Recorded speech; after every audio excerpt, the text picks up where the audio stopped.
महाराष्ट्र की राजनीति में आज सबकी निगाहें शरद पवार पर रहेंगी। शरद पवार आज महाराष्ट्र के बीड में रैली करने वाले हैं। इस रैली को स्वाभिमान सभा का नाम दिया गया है। दोपहर 1 बजे होने वाली इस रैली में पवार महाराष्ट्र की राजनीति में चल रही उथल पुथल पर बोलने के साथ साथ अपना स्टैंड भी क्लियर कर सकते हैं। हालांकि बुधवार को पवार ये साफ कर चुके हैं कि उनके भतीजे अजीत पवार के साथ उनकी मुलाकात का कोई राजनीतिक मतलब नहीं है और इस बीच चुनाव आयोग ने शरद पवार को 3 हफ्ते का वक्त दे दिया है। आयोग ने शरद पवार से सबूत मांगे हैं, जिसके बाद फैसला होगा कि एनसीपी का असली बॉस कौन है।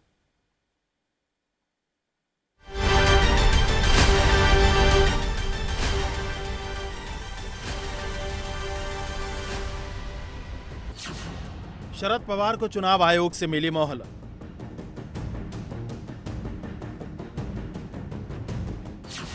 पवार से मांगे सबूत, एनसीपी का बॉस कौन।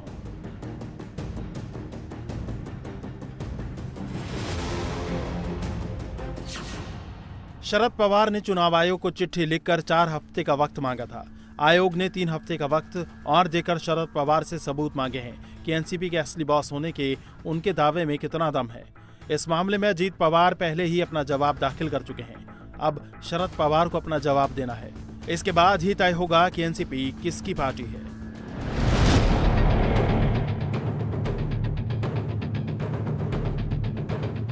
चुनाव आयोग से वक्त मिलने के बाद शरद पवार ने उद्धव ठाकरे का उदाहरण देकर आशंका जताई कि उनके साथ कुछ भी हो सकता है। निवडणूक आयोगानं मला एक नोटीस दिली आणि त्या नोटीसमध्ये या चिन्हाच्या संबंधी पुढे काही प्रश्न उपस्थित केले, त्याच्याबद्दलचं माझं उत्तर मागितले, ते मी दिलं।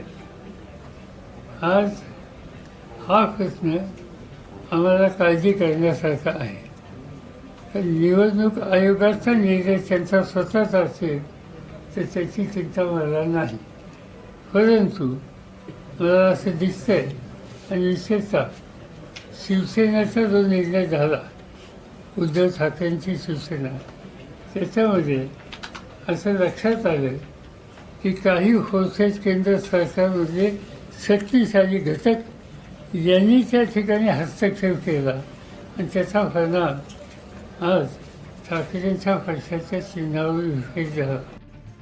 पवार ने चुनाव आयोग की आड़ में सीधे केंद्र सरकार पर हमला बोला है और आज अपनी पार्टी को मजबूत करने के लिए महाराष्ट्र के बीड में एक रैली भी करने वाले हैं। ये रैली ऐसे वक्त में हो रही है जब अपने भतीजे के साथ लगातार मुलाकातों को लेकर पवार सुर्खियों में है। ऐसे में आज की रैली में पवार के रुख पर एनडीए और महाराष्ट्र विकास अघाड़ी दोनों की नजर है। आज बीड में होने वाली रैली से पहले भी पवार ने स्थिति साफ करने की कोशिश की है।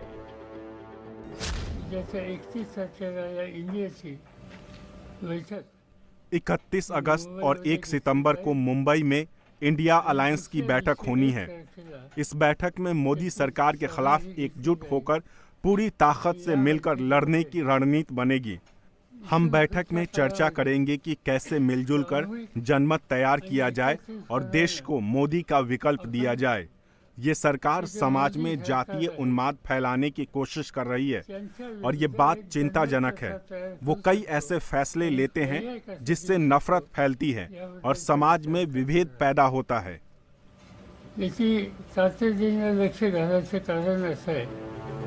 शरद पवार के इस बयान से पहले कांग्रेस हमलावर थी।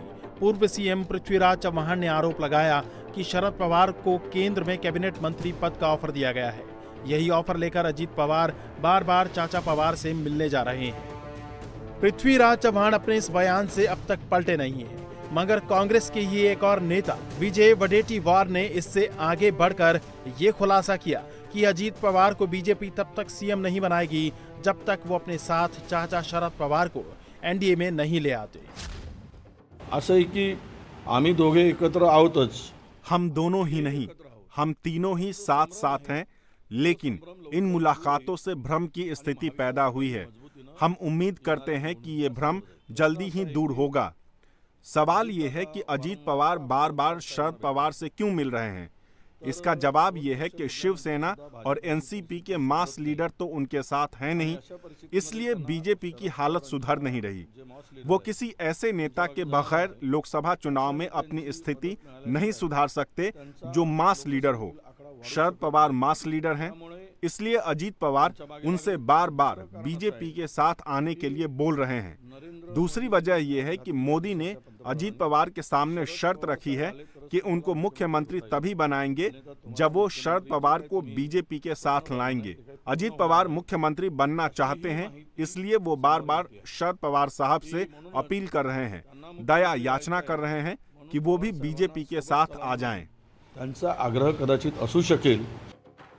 कांग्रेस की तरफ से बयान आया तो एनसीपी ने जवाब देने में देर नहीं की। शरद पवार की बेटी सुप्रिया सुले ने बीजेपी से किसी तरह का ऑफर मिलने की बात को सिरे से खारिज किया और साथ ही कांग्रेस को चुनौती भी दे दी कि वो ऑफर की डिटेल जानकारी जनता को दे दे।